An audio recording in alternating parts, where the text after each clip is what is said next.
नमस्कार साथियों, स्वागत है आप सभी का आपके अपने इस YouTube चैनल पर। साथियों, इस वीडियो के माध्यम से मैं आप सभी को हाल ही में कर्मचारी चयन बोर्ड द्वारा जो प्रयोगशाला सहायक भर्ती का विज्ञापन जारी किया गया है, उस विज्ञापन के बारे में कुछ महत्वपूर्ण अपडेट्स प्रोवाइड करने वाला हूं, क्योंकि इस बार भर्ती के विज्ञापन में काफ़ी कुछ बदलाव देखने को मिले हैं और उन बदलावों को देखते हुए कई सारे अभ्यर्थियों के माइंड में जो कि प्रयोगशाला सहायक की तैयारी कर रहे हैं, उनके माइंड में कई सारे डाउट्स क्रिएट हुए हैं। तो उन डाउट्स को दूर करने के पर्पज़ से मैं आप सभी के सामने ये वीडियो लेकर आया हूँ।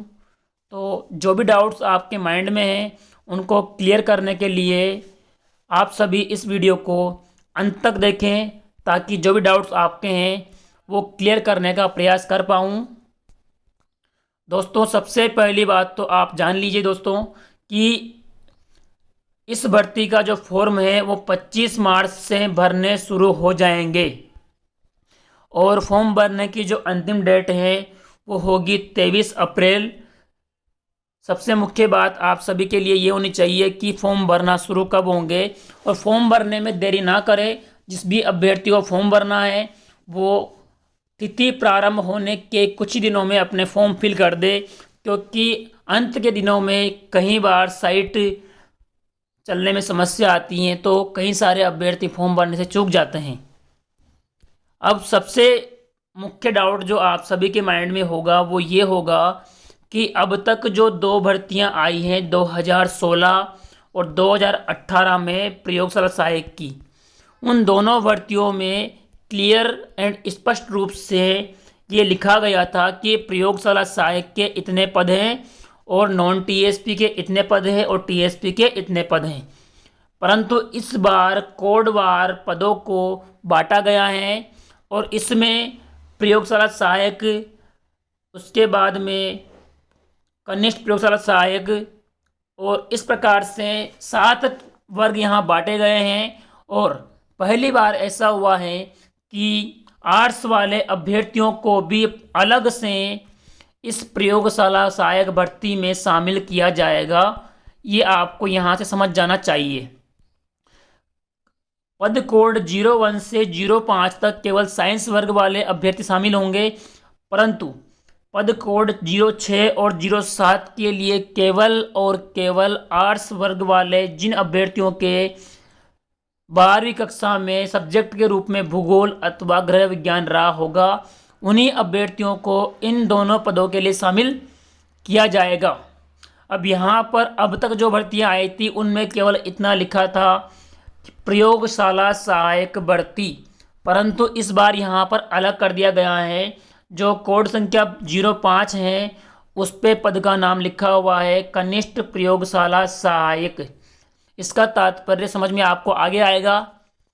अब यहाँ पर अगली बात आप सबके लिए जानना जरूरी है कि फॉर्म भरने की फीस क्या रहेगी।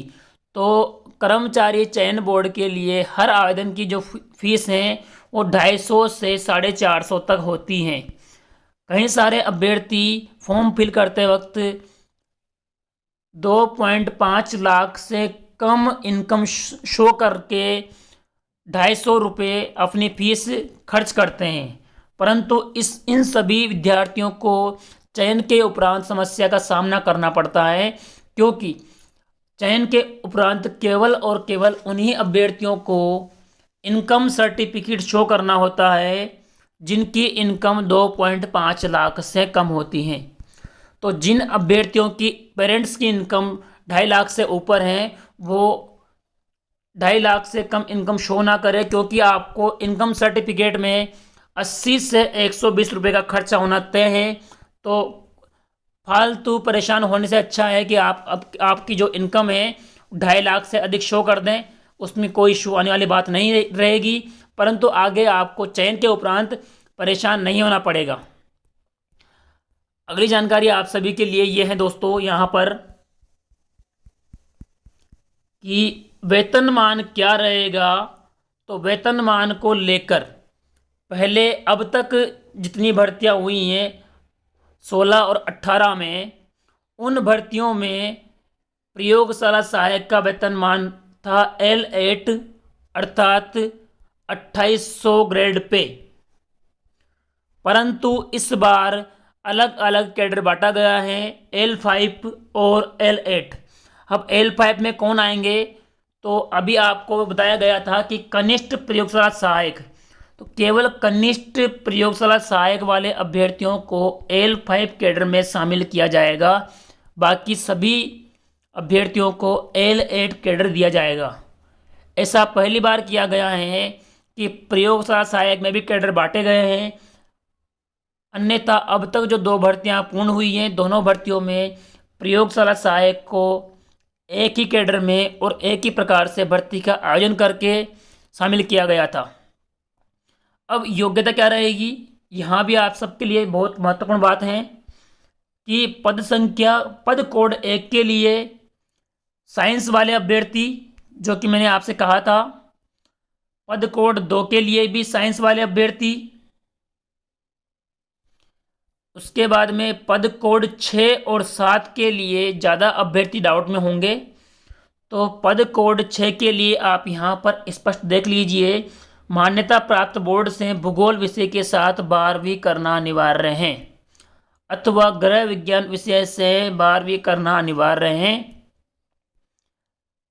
अब यहाँ पर आपको फॉर्म भरते वक्त एक बात अवश्य रूप से ध्यान रखनी होगी कि वहाँ पर आपको सब्जेक्ट कोड का ऑप्शन दिया जाएगा कि आप किस वर्ग से फॉर्म भर रहे हैं। तो आपको 01 से 07 तक जो कोड दे रखे हैं, उन कोड में से कोई भी आपको एक कोड चूज़ करना होगा। साइंस वाले अभ्यर्थी 01 से 05 तक के कोड चूज़ करेंगे, परंतु आर्ट्स वाले अभ्यर्थी केवल 06 और 07 में से कोई भी एक कोड या दोनों कोड चूज़ करेंगे। उसके बाद में यहाँ पर आप सभी देख लीजिए कि जो अभ्यर्थी अंतिम वर्ष में अध्ययनरत हैं, अर्थात 12th में, हालांकि 12th में अध्ययनरत अभ्यर्थी की उम्र 18 साल से कम होती है, तो उनके लिए फॉर्म भरना बहुत कम चांस हैं। उसके बाद में अब डाउट्स वाली चीज़ें आपको दिखाई देगी आगे भी। सबसे पहली बात, यहाँ पर बहुत समय बाद में ओल्ड पेंशन स्कीम लागू करके इस पॉइंट को अलग से हर भर्ती के विज्ञापन में शो करना शुरू कर दिया है। ओल्ड पेंशन स्कीम जो कि हाल ही में लागू की गई है, यहाँ पर एग्ज़ाम फॉर्म भरने की डेट आपको दिखाई दे रही है, कब से कब तक है। और आजकल जो इस महीने में 2 भर्तियों के विज्ञापन जारी हुए हैं, एक पशुधन सहायक का और दूसरा ये प्रयोगशाला सहायक का, इन दोनों की एग्ज़ाम डेट और जो वनपाल वन रक्षक भर्ती की रिवाइज विज्ञप्ति जारी की गई हैं, इन तीनों भर्तियों की एग्ज़ाम डेट फॉर्म भरने के साथ ही अनाउंस कर दी गई हैं, जो इस कर्मचारी चयन बोर्ड का नया फंडा है। पहली बार ऐसा हुआ है कि भर्ती के विज्ञापन के साथ साथ ही एग्ज़ाम डेट जारी की गई है।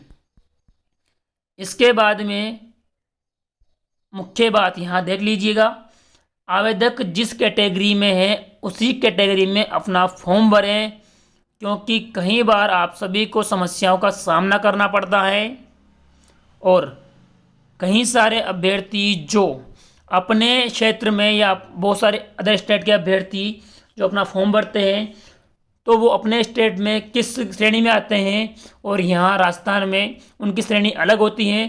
तो ये ध्यान रखिए, जो श्रेणी आपकी है केवल आप उस श्रेणी में ही अपना फॉर्म भरें, ये बात आप ध्यान रखें। इसके बाद में अगली जो बात है, फ़ोटो अपलोड करने में समस्या आती है। कई सारे अभ्यर्थी अपने फ़ोटो आड़े तिरछे अपलोड कर देते हैं, तो उनके फॉर्म रिजेक्ट होने की संभावना बन जाती है। तो आप ध्यान रखिए कि फॉर्म को सीधा और नवीनतम, जिसकी अधिकतम 6 माह से पुराना फ़ोटो नहीं होना चाहिए, और कपड़े, छाया, बालों आदि से आपका चेहरा ढका हुआ नहीं होना चाहिए। सिर और दोनों कान स्पष्ट रूप से आपको फ़ोटो में दिखाई देने चाहिए, वही फ़ोटो आप अपलोड करें।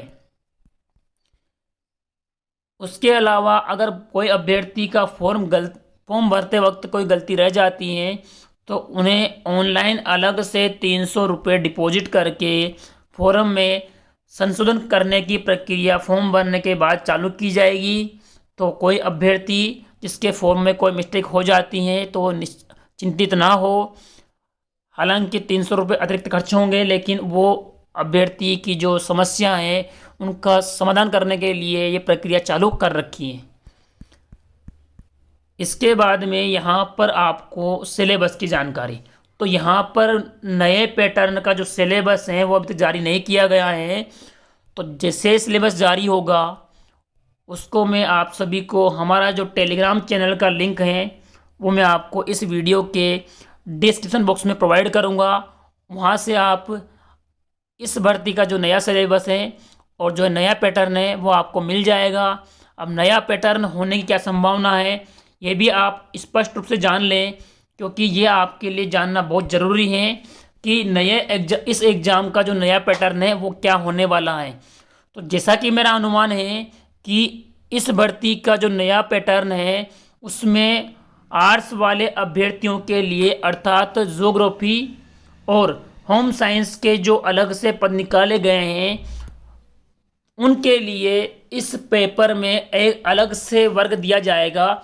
सामान्य क्वेश्चन जीके के जो 50 क्वेश्चन आते हैं वो, बाकी जो 100 क्वेश्चन आएंगे उनमें साइंस वर्ग वाले अभ्यर्थियों के लिए 100 क्वेश्चन साइंस के और होम साइंस वाले अभ्यर्थियों के लिए 100 क्वेश्चन होम साइंस के। उसके बाद में 100 क्वेश्चन भूगोल वाले अभ्यर्थियों के लिए। तो इस प्रकार से खंड बांटा जाएगा कि खंड अ में क्या आएगा, वो खंड अ में साइंस, भूगोल और होम साइंस को देंगे अथवा जीके को, ये बाद की बात है। परंतु जैसा कि मेरा अनुमान है कि इस बार खंड बांटकर अलग अलग विषयों के लिए जिस प्रकार से उन्होंने प्रेफर किया है उस प्रकार से ही उन सभी अभ्यर्थियों को यहाँ पर परीक्षा देने का मौका मिलेगा, ताकि सभी अभ्यर्थी अपने अपने वर्ग के अनुसार एग्जाम दे पाएँ और अपने अपने वर्ग में ही चयन ले पाएँ। इस प्रकार से आप सभी के मन में जो डाउट्स थे वो मैंने क्लियर करने का प्रयास किया है। और कोई डाउट्स अगर आपको हो तो आप कमेंट बॉक्स में जाकर कमेंट के माध्यम से अपने डाउट्स क्लियर कर सकते हैं। धन्यवाद दोस्तों।